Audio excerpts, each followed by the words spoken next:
Hello beautiful faces, thanks for stopping by, whether you are new or returning.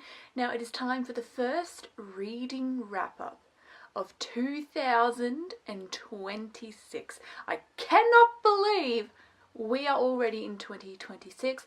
I started my YouTube channel a year ago, because my first video was the January reading wrap-up of 2025. So I've had this channel for an entire year now. So yeah, thank you to anyone who watches these videos, anyone who gets a great recommendation from me, anyone who has subscribed. Thank you very much. I really appreciate it. I love just doing this for fun. I don't know if I plan to make this my job somehow. I just like doing it for fun because I love chatting about books with you all. Speaking of chatting about books, let's just get in to the reading wrap-up. So we read 5 books in January. 2 of them were BL, so specifically a Chinese Danmi and then a Thai BL book. Then I read 2 romances and 1 contemporary romance. As always, I like to talk about the books in order that I read them. So the first book I read was the 5th volume of Kin Porsche. So I spoke about the fact that I kind of read these all back to back, because I read the 3rd and 4th volume in December, and then I saw this at a shop, clearly picked it up, and we read this first book of the year and I love it. We all know I love Kin Porsche at this point. This was a great 5th volume, delved more into Vegas and Pete. I've noticed that the later volumes are a little bit more Vegas Pete heavy. Not that, you know, Kin Porsche have been completely cut out. Like, they're not. Kin Porsche still had a spicy scene in this, and, you know, it's still Kin Porsche. But in comparison to the earlier volumes where Vegas and Pete were separate, I think it's volume 3 that Vegas and Pete come together. And so now this is like, it's both Kin Porsche and Vegas Pete, like heavy on the Vegas Pete now as well. Another thing that I noticed, because they cut this out from the show, they have a baby. Vegas and Pete have a baby. They cut that out from the show. They cut that out from the show. They have a little baby and they name him Venice, which I think is like the cutest thing ever, because Vegas and Macau are like cities, and so Pete comes up with the name Venice, which is like the cutest thing ever, by the way. And I love, and I'm so sad because there's only 1 volume left. It makes me want to rewatch the television show, because I do a Kin Porsche rewatch every year. Once a year I will sit and I will watch Kin Porsche because it is my favourite drama of all time. And this is going to make me want to go straight into, like, do my rewatch early. I just rewatch whenever the fuck I feel like it, sort of vibes. But finishing this is going to make me want to, because I think the 6th and final volume comes out in April, so it's the last one. It's going to be so sad when this is over. No more Kin Porsche. That's going to depress me. It's going to make me want to reread these or rewatch the show, do something. I can't have my life without the Kin Porsche babies. I don't know why I love Kin Porsche so much. I just do. This was amazing. This was everything that I anticipated that it would be. Obviously, besides the baby thing, because I had no idea about that. But yeah, we love Kin Porsche in this household. This 5 stars, 5 stars. This is like, I don't know how to rate this in terms of the chili pepper spice. I don't actually know. I think for the series overall, I'd give it a 4. But like with this book specifically, I'd only give it maybe like a 2 or a 3. I think there was like 2 spite scenes in here. 1 for Kin Porsche, 1 for Vegas Pete. Like, it depends, because overall it's very spicy, but I feel like the earlier volumes were spicier, if that makes any sense. Anyways, we love Kin Porsche. 5 stars, infinity stars. One of my favourite pieces of media is this series right here. So I will read you the back of this volume, even though it might be a little confusing for anyone who, if you want to get into Kin Porsche, don't start with volume 5, you've got to start with the first volume. However, I am still going to read you the back, as this is what I read this month. Blood runs deep. Pete has finally escaped Vegas, but walking away from him is proving harder than he ever imagined. The violence, the captivity, the chaos. It should have left nothing but scars. So why can't he stop thinking about the man behind the madness? Meanwhile, Porsche is spiraling. A photograph and a cryptic message hint at the devastating truth. Kin's family may be tied to his own parents' death. The closer Porsche gets to the truth, the more uncertain everything becomes, including his love for kin. As the major and minor clans edge towards an all-out war, loyalties are tested and secrets explode. In the aftermath, can Porsche and Pete find peace with the men who shattered their lives, or are some wounds too deep to heal? Like, I'm sorry, I love Kin Porsche. Like, if you like dark romance and you like BL, why have you not read this yet? Please, please, please pick this up. I beg all dark romance readers, you need to read this.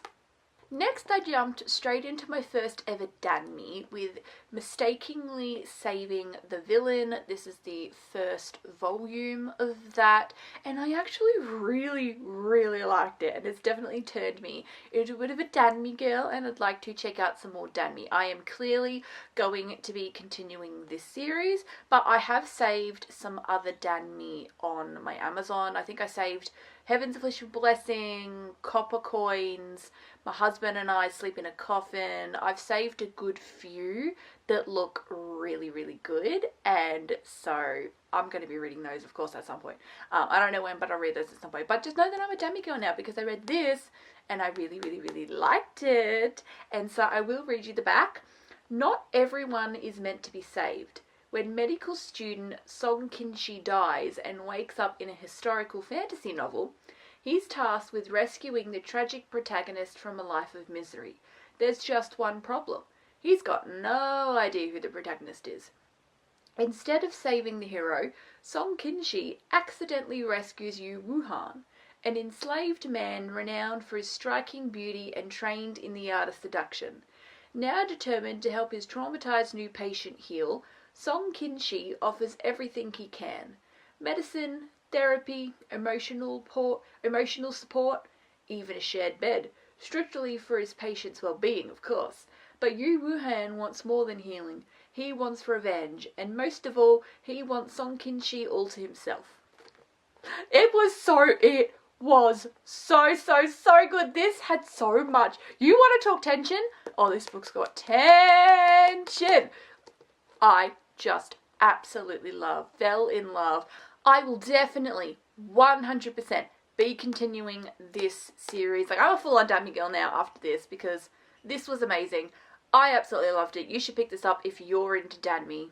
I also love that I'm definitely doing what I said I was going to do, because this year I wanted to try and read more like BLs, mangas and things like that, just because I didn't read a ton last year. And I didn't read a ton in 2024 either, but 2024 is when I started my manga journey and I really enjoyed it. So I really want to read more of that. I want to integrate it because it was very like I would read 90% Western books and then 10% this stuff, where I'd like to have it maybe be a little more like 70-30, 60-40 sort of vibes, because I would like to read more of this stuff because I do enjoy it just as much as I do Western books. Obviously, Western books is obviously what I first got into, because getting myself back into reading was when I read Harry Potter, and then it went from there, and I loved Harry Potter. Harry Potter is very different from this, but you get what I'm trying to say. I love these sorts of books as well as regular books, so I'd like to integrate it more. I think I challenged myself to at least read one BL a month, and we did 2 this month, so that's pretty good, but I'd like to at least do 1 per month, and yep, so I love that I definitely did that this month. Another challenge I set for myself was that I also wanted to read more fantasy as well, because I noticed in 2024 the only fantasies that I read was the Filthy Rich Vampire series, and then in 2025 the only fantasies I read was the Imperium series and Silver Elite. So this year I definitely want to read a little bit more fantasy as well, specifically romantasy, because that is what I'm into. I like romance with my fantasy. And so this month we read Kiss of the Basilisk and then Between Two Kings. I should actually have them around the other way. So Kiss of the Basilisk you read first. So I absolutely loved it. This book is very controversial. This is very, you either love it or you hate it, but I am on the side that loves it. This was sold to me as like snake smut, and it wasn't going to be much more than that. I know. I thought that it was definitely much more than that. Yes, it's snake smut, and there's a hell of a lot of it. but it is more than the snake smut. There is a plot that we are following. So I'll read you the back of this book. I won't read you the back of Between Two Kings. I'm only going to read the back of this one because this is the one that you should read first. So, Tem has just been chosen to participate in a custom that will preserve the peace between the human and basilisk kingdoms. She and 13 other women will be trained in the art of love by a basilisk and compete to win the human crown prince's hand in marriage. But Tem has begun to connect with both Caspian, her basilisk lover, and Leo, the prince she's trying to win, on a profound level. And as they all grow closer, the peace between their kingdoms become increasingly fragile. It's up to Tem to save everyone or break their world forever. So she falls in love with both the basilisk and the human, and she's got to pick between the two. It is a love triangle. I actually really like a love triangle, and I think that's a little bit of an unpopular opinion because I have seen a lot of people out there that despise love triangles. I actually love triangles. I was only the tiniest bit disappointed because this was also sold to me as white shoes. Someone told me that this was like her getting with both of them. And then I read it and was like, oh, she's not going to get with both of them.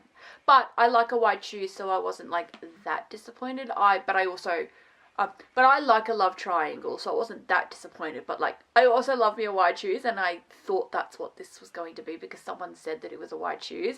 I don't know why I listened to that person. That person is wrong. This is a love triangle, but I really liked it. I know some people don't, but this was for me. This was 100% for me, and I really, really enjoyed myself to the point that I went straight into Between Two Kings when I was finished. This is just a little duo.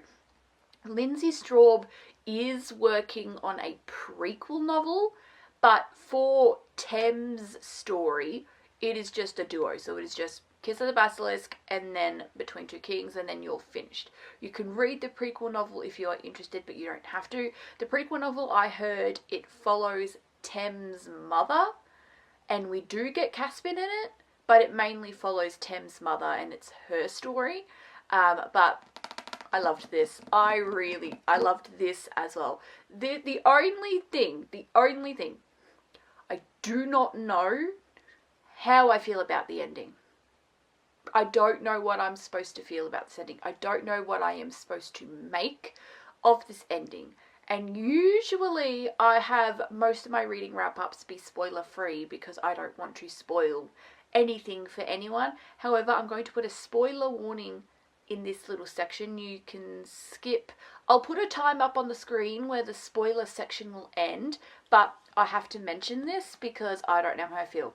I do not know how I feel about the ending. So, Tem has to choose between both Caspian and Leo. She physically cannot. Any time that anyone asks her to pick, she can't. She physically cannot. She just cannot for the life of her. So, the choice is made for her. She can't pick. Someone's going to pick for her. And it got to the point where, basically, Tem crested Leo. And if they don't have sex, Leo will die. However, in the Basilisk Kingdom, if you sleep with somebody else, it's not cheating. It's absolutely fine. However, if you cheat on someone that you love, because basilisks are free with their bodies but they're not free with their hearts, that is considered cheating. And so Tem and Caspian are married. So if she sleeps with Leo, it puts this weird old magic curse on Caspian to want to do absolutely nothing except for kill Tem. So either Leo was going to die or Tem was going to die, and so she had to basically pick, is she just going to let Leo die, or is she herself going to die, or whatever the case may be. She again has to pick between Caspian and Tem, but she can't do that, so a choice is made for her. Caspian has himself killed, so Caspian dies. And personally, I liked Caspian over Leo. I didn't dislike Leo. I did like them both, but I was more of a Caspian girl. But then Caspian ended up dying. So self-indulgently, I'm not the biggest fan of this ending because my favourite character died. But yeah, I kind of found myself staring at a wall, Not entirely sure how to feel after this ending. I just don't know what to make of the ending. However, I enjoyed both of these books very much. They definitely get that 5 chili pepper spice. A good solid 4 to 4.25 stars, I reckon. The last book I read, hilariously actually, was a Christmas book. So I read Good Spirits by B.K. Borison. I ended up doing this last year as well. In January, I read Love Light Farms by B.K. Borison. For some reason in January, I like to pick up a Christmas book. I think because in 2024, I only read one Christmas book in December. So I read Love Light Farms in January because I just wanted to feel like I'd read more Christmassy books in the Christmas season. Even though by January Christmas is technically over, I just was like, you know what? I really wish I'd gotten to at least a second book. And I felt that way this year as well, because in my December reading wrap up, the only Christmas book I read was Window Shopping. And I really wanted to get to Good Spirits because everybody and their mother is reading Good Spirits and they're claiming it's like the best Christmas book they've ever read and all this other hoopla. So I was like, you know what? I really want to read Good Spirits. And also, I don't really care about like reading Christmas books. Not in the Christmas. If I got like some form of a craving for a Christmas book in July, like who cares?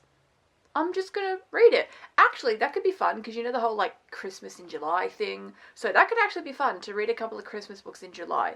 Actually, yeah, that sounds really cool. I might do that, I might not, I don't know. We'll see how I feel. July is also my birthday month, so we'll see how I feel. Anyways, we read Good Spirits and I loved it. Oh my god, the hype is real for Good Spirits, people, because this is great.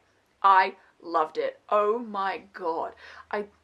Okay, would I say it's the best Christmas book I've ever read? I think I've read 5. So I've read Good Spirits, Love Light Farms, The Christmas Tree Farm by Laurie Gilmore, because that was the one I read in 2024, and Window Shopping. Out of those 4, which one's my favourite? Actually, I probably would say Good Spirits. I would say that this is my favourite one. This one wasn't too heavy on the Christmas vibes. I think the Christmas Tree Farm is probably the most Christmassy out of those 4 because it is about a woman that runs a Christmas tree farm shop where you can go and buy Christmas trees. But I loved this one. This was so good. This one, genuinely, 5 stars. 5 stars! And I don't know if I've done that with the Christmas book, but 5 stars. And I'm going to give it like a 2.5 to a 3 for the chili, probably just a 2.5 for the chili spice. I think this is a little spicier than what we're used to from B.K. Borison. Like, this is definitely spicier than Love Light Farms, because that's the only other B.K. Borison book I've read, and this is definitely spicier than that. But I will read you the back. He's the ghost of Christmas past, but she's not exactly Scrooge. Nolan Callahan intends to spend this holiday season exactly like every other, haunting the terrible people of Annapolis in his aimless existence as the ghost of Christmas past. Harriet York is a good person, or at least she tries to be. A people pleaser to her core, she always does what's expected of her. So, when Nolan is assigned the sweeter than candy canes antique shop owner for his holiday haunting, neither of them have any idea why. To escape one another, Harriet and Nolan must unravel the threads that bind them together, all by Christmas Eve. Hand in hand, they uncover each other's past, but why is it that Nolan doesn't want to let go? And might Harriet be the key to giving the ghost of Christmas past a future? This, oh my god, I have never read anything like this. It's got, obviously there's like ghost and things in it, like, so there's like that magical realism element to it. Like, this was giving, like, if you love Ashley Poston, you will love this. Like, it was so good. I did not expect to be giving a Christmas book 5 stars, but here I am. There is a first for everything, and I am giving a Christmas book 5 stars. That is it for today's video. They were all of the books that I read in January. I think we had a pretty decent reading month. It was more than I read in 2024's January, but it was less than I read in 2025's January, so kind of in the middle there. My reading fluctuates depending on what I'm reading. Like, a lot of the month was taken up by Kiss of the Basilisk because those books are gigantic. So I knew it wasn't going to be as much as last year because, yeah, like I just mentioned, like, those books are chunkers.